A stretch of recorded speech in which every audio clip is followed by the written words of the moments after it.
Solving.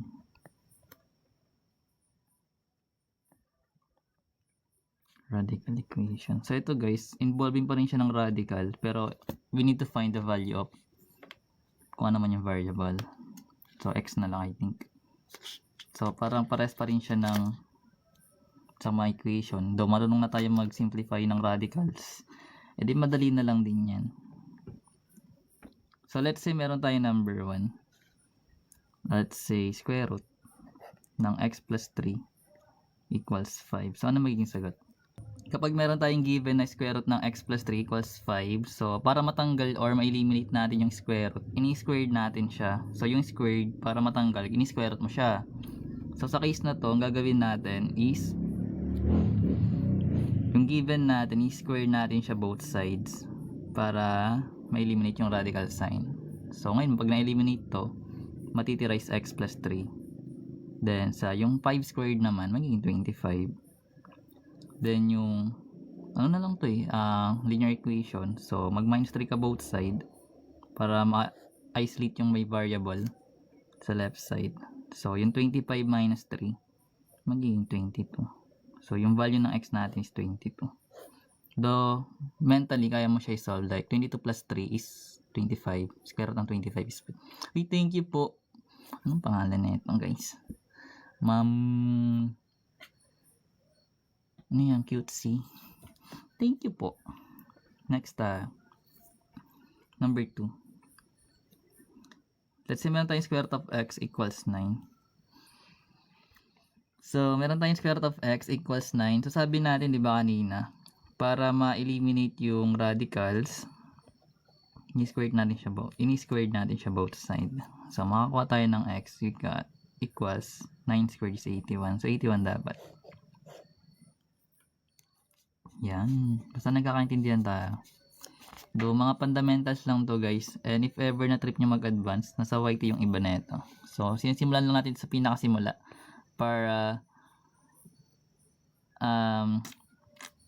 wala lang. Kung masusubay maanoan mo to ng simula, edi kung mag-proceed tayo sa mas ma-advance, edi mas madali na lang.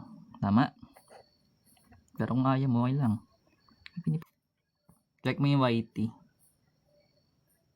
Dito if ever na trip mo mag-matrix, nandito siya. Naka-playlist yan.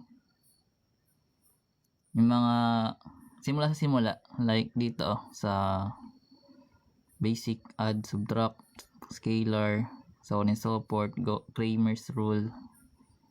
Basta yan. Explore mo na lang. Baka may makuha ka. Then, kung trip mo naman calculus, meron din dito guys. Naka-playlist lang naman yan. Ito nga yung ginawa ko gabi Pero guys, may mga na dito. May mga, baka may makuha kayo. Basic cal. Ito na siya guys. Limit definition. Naka-ano na siya naka-playlist. Though, sabi ko nga, galing lang din to dito guys sa TikTok. Na ina-upload ko dito para magkaroon siya ng thumbnail tsaka playlist. Para pag ginanap, hindi madali. Hindi mahirap. Ayun, trig. Marami na dyan. Implicit. Partial. O, ayan. Explore nyo yan. Gusto nyo. Ayun nyo, ako lang. Siyempre, subscribe kayo. Diyan na kayo So, meron tayong given na square root of 9, y minus 4 equals 6. So, same process. Copy yung given. Then, square natin both side para ma-eliminate yung radical sign. So, matitira is y minus 4. Then, yung 6 squared is 36. Then, lipat lang natin or mag-plus tayo both side by 4 ng 4. So, makuha natin is 40. So, ganun siya ginagawa.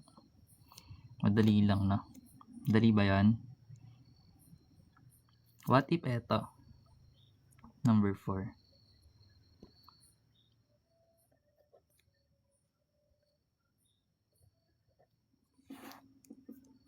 Madali nga ang algebra. Basic lang muna. Tingnan natin. So actually guys, kapag merong coefficient sa labas, so kung meron tayong given, copy lang muna natin. So i-divide muna natin siya both side by 2 para ma-eliminate tong constant or coefficient natin.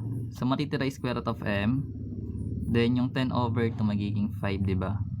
So ngayon, para ma-eliminate yung radical sign, i-square natin siya both side. So, matitira is m, then yung 5 squared is 25. So, ganun siya ginagawa.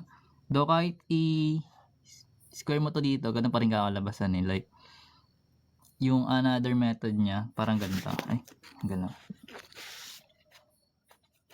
Parang ganda. So, kung gagawin mo siyang square mo siya both side kagad, para ma-eliminate yung radical sign. Pero itong to guys, i-multiply mo siya dito, no, sa exponent.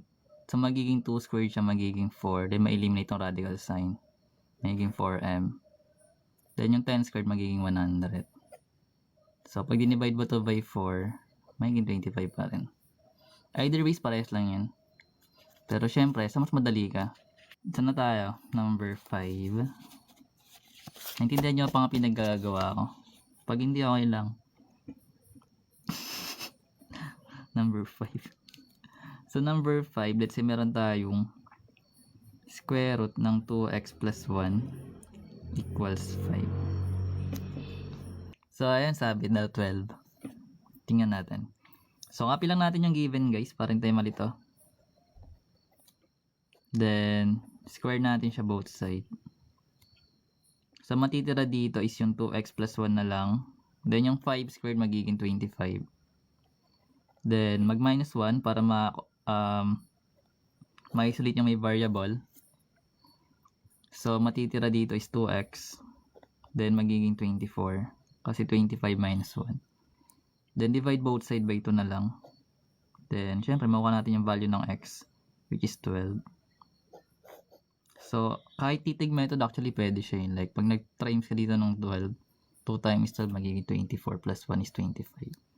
Then, square root ng 25 is 5. Pero, ganun yung process niya. Alas, may space pa eh.